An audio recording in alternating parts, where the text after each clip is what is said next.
Hello and welcome to Lois and Morgana Davidson Art. It's Morgana here, and today I'll be painting this magical fantasy-inspired landscape for you all to enjoy using watercolour. I'm beginning today with a piece of Milford brand watercolour paper.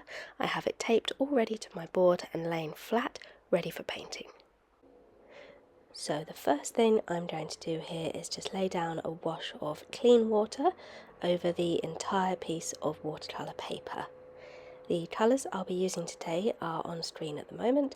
I'll pop a full list of all the equipment that I'm using in the video description as per usual.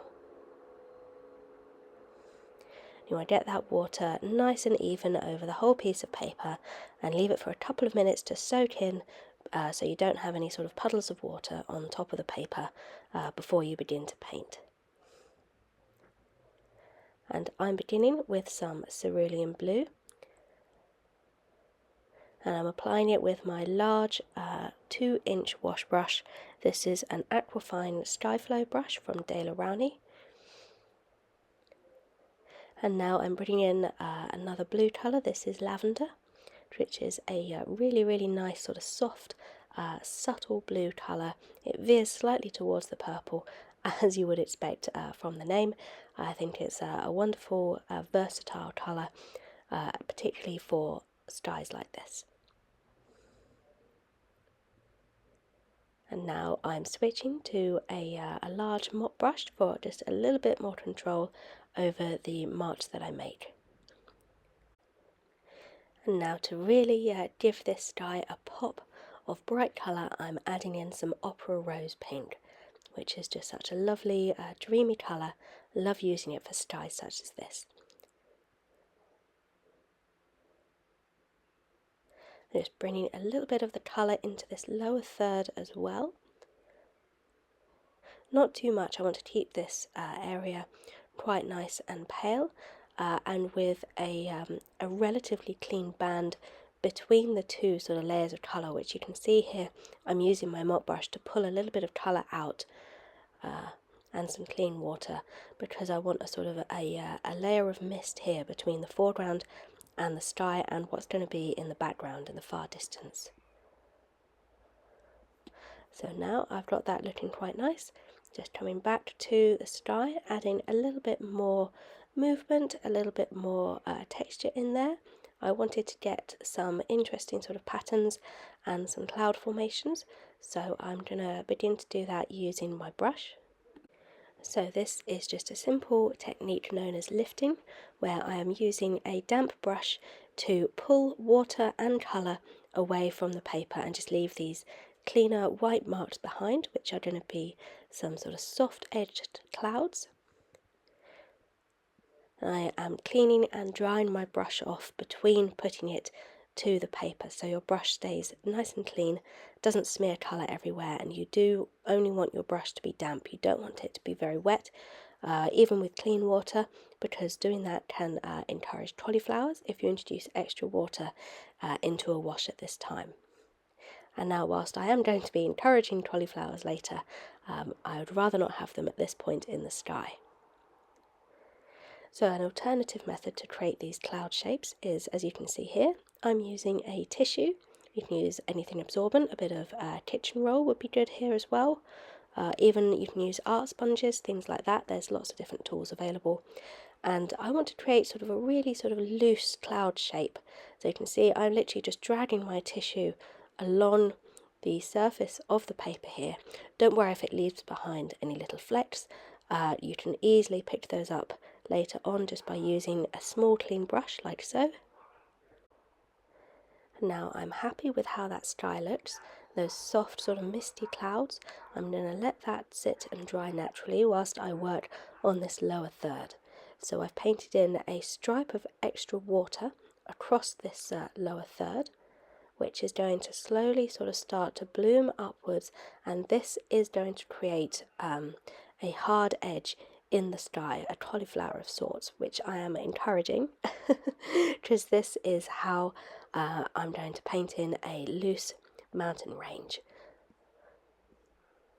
And so I'm just dragging the colour along and down. I've decided to enhance the colour in this lower third a little bit more along the bottom, but I still want to keep a sort of a pale band between this lower colour and the mountain range that I'm creating.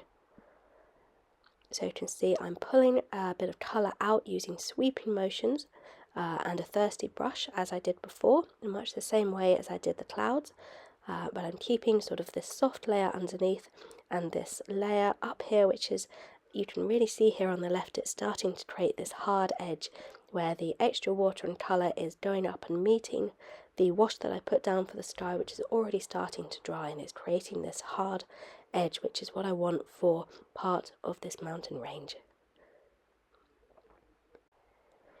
Now, because of the extra water that I added, I'm actually able to come in and paint wet and wet into this small shape, this mountain shape that I've created, which is going to push even more paint up to create this sort of hard edge against the sky. But it also means that I can get a lovely soft, sort of subtle diffusion of colour within this shape. So again, I'm working with a couple of colours here. I'm using a bit of lavender, a bit of Prussian blue for sort of depth and richness, and a touch of neutral tint as well, which is just softening those very, very bright colours and making them a little bit more subtle. And you can see I'm just pulling the colour down. I'm going to leave that bit in the middle where it's quite sort of soft and misty. I really like that sense of distance. But on either side, I'm happy with these hard edges that you can see are still forming against that sky. And so down here I'm just putting in a little bit of extra colour. This is going to be just the hint of some kind of forested area, a little wood, little enchanted forest perhaps, just nestling in at the root of this mountain range. And just using my small brush, this is just a small round size 4, and just stuffing it across the paper there very lightly just to create an extra little bit of colour. Now, as you can see here, the marks that I've just made are softening already and almost disappearing into that mountain range, which is not what I was after. So I'm just coming back in with a bit of extra paint. This is richer paint. This is basically lavender mixed with a touch of neutral tint, just to sort of dull it down a little bit and darken the colour. And I'm basically just going over the marks that I made before, just enhancing what was there basically. And with this richer paint, it should stand up to the water a little better. It shouldn't diffuse out quite as much. We'll still see the shape of the marks that I've made, even though we'll get those lovely soft edges because we are still painting wet and wet here. There is still quite a bit of water on this section of the paper, even while the sky above is drying really nicely. So I'm going to leave this to fully dry before beginning the next step, and this is how it looks like now that it's dried. My apologies for the lighting, struggling slightly with the very bright hard sunlight coming in through my windows at the moment, but this is what we're working with at the moment. Really pleased with that soft, dreamy sort of mystical sky. Really pleased with that hard edge of those mountains on the left and right, and that misty section in the middle. Perhaps that's the safe path that the travellers on their boats can take through this treacherous mountain range. Who knows? But for now, I'm just going to create a little spit of land here. I'm using a bit of lavender mixed with neutral tint and lots of water for the initial shape. And now you can see I'm just dropping in a little bit of extra colour along the sort of lines of the shape that I've made, just to get a little bit more texture and a little bit more shape into this section.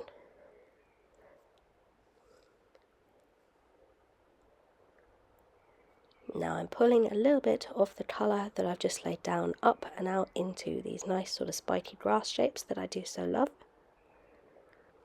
And this is just adding a little bit of initial sort of shape and texture and movement in this land area. It just helps me sort of, because I'm not working with a reference photo here, this is all sort of coming out of my imagination. So adding these little textural bits into the land early on helps me to sort of visualize what I want to do with the rest of it, if that makes sense. And now you can see I'm using my favourite brush, my small sword liner brush, and here I'm using it to add in a little bit of extra neutral tint along the underside of the shape I've created. This is just going to give the impression of some shadow at the base of this land and just help it stand out from the water a little bit. It's just a really nice little trick you can do just to make your sort of islands and whatnot stand out a little bit more. Now you can use any brush for this, anything that's got a nice fine point, or alternatively a flat brush for something like this would work really well as well.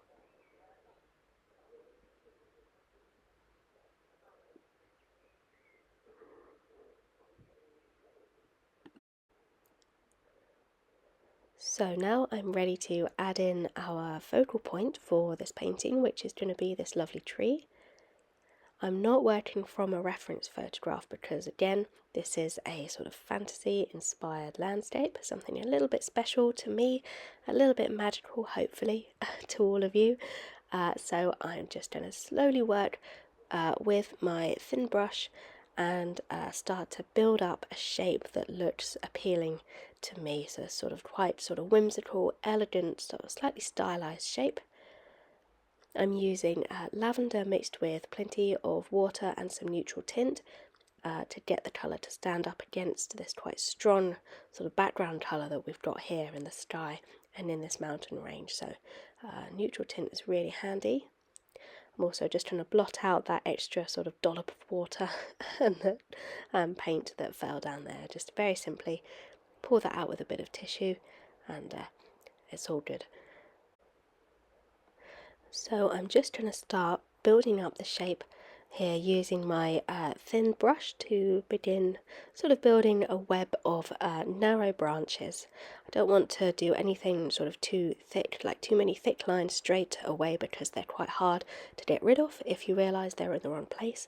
So I always sort of start with quite narrow branches, then I can go back and thicken them up and change them as I need to.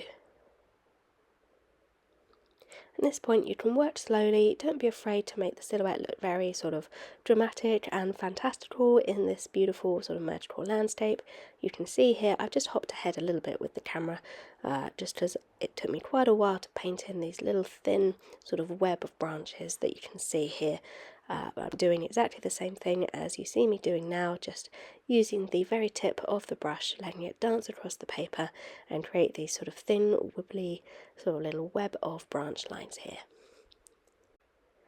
So you can see here that I've decided to go for this sort of split shape of tree, this asymmetrical shape where we've got lighter branches on the right hand side and sort of longer, heavier branches sort of pulling from the left. This is just a fun little thing for the composition, sort of pulling our eye towards the centre of the paper, of the painting. So that's why I'm sort of enhancing the branches here, and I'm going to put some foliage over the top as well. I say foliage, it's going to be pink because why not?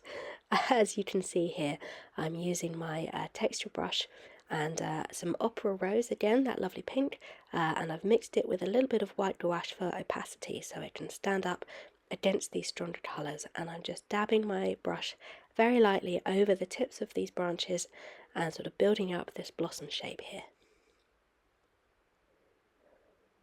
I will say this, I love using opera rose and I take every opportunity to do so, but it is a notoriously difficult paint in terms of finding one with a decent light fast rating, so if you want to use that paint, go ahead, but do just bear that in mind when you're painting with it.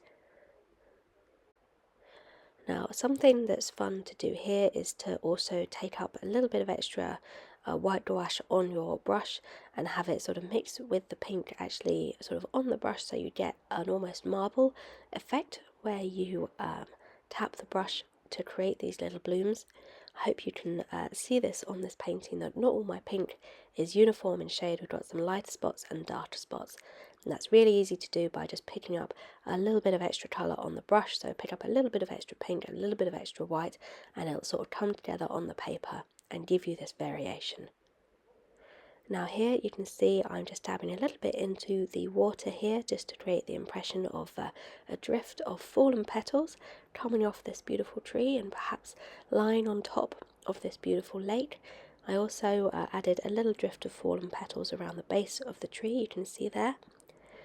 And now I wanted the impression that a sort of a nice strong blustery wind was blowing through the branches of this elegant tree and sending a little flurry of petals studding across the sky. So I'm putting some extra marks into the sky here using my texture brush.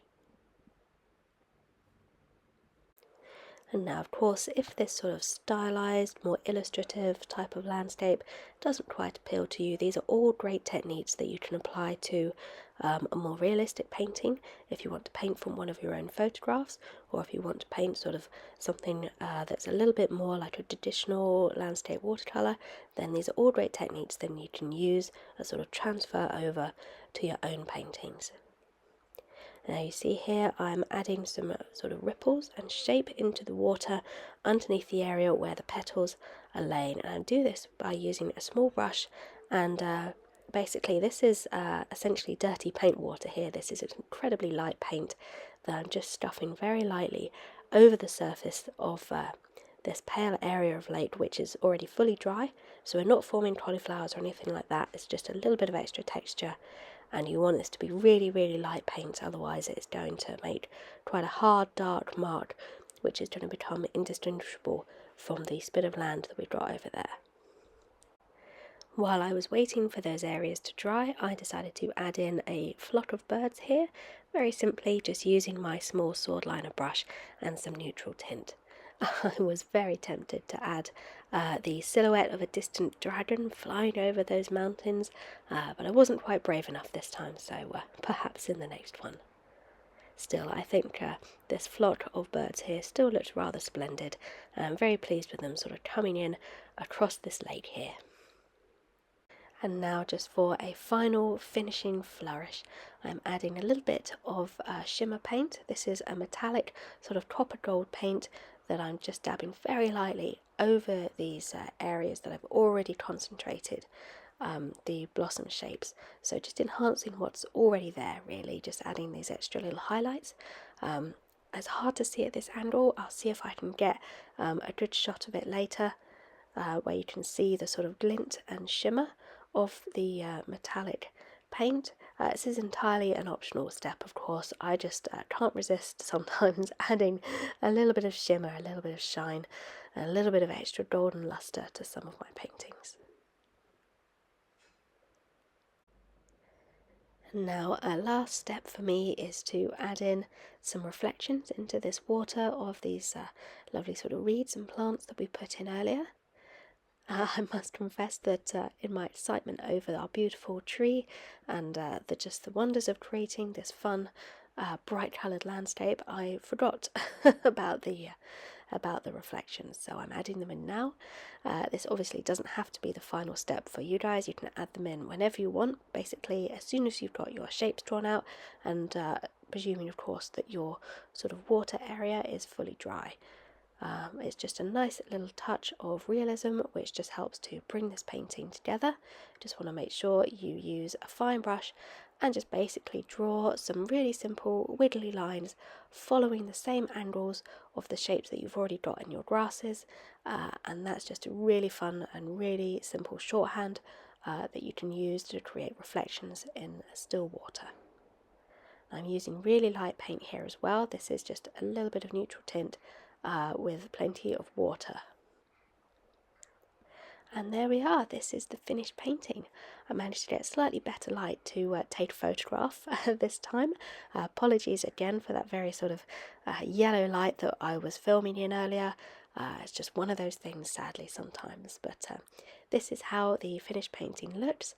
I'm hoping you can get a touch of the glimmer of that metallic paint coming off the shape of that tree there as well.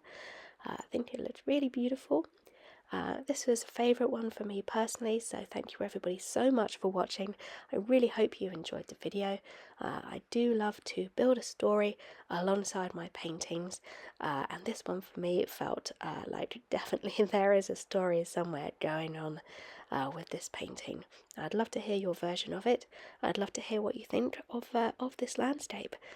So please let me know in the comments below. But for now, that's everything from me this week. So I wish you all a very wonderful rest of the day and happy painting.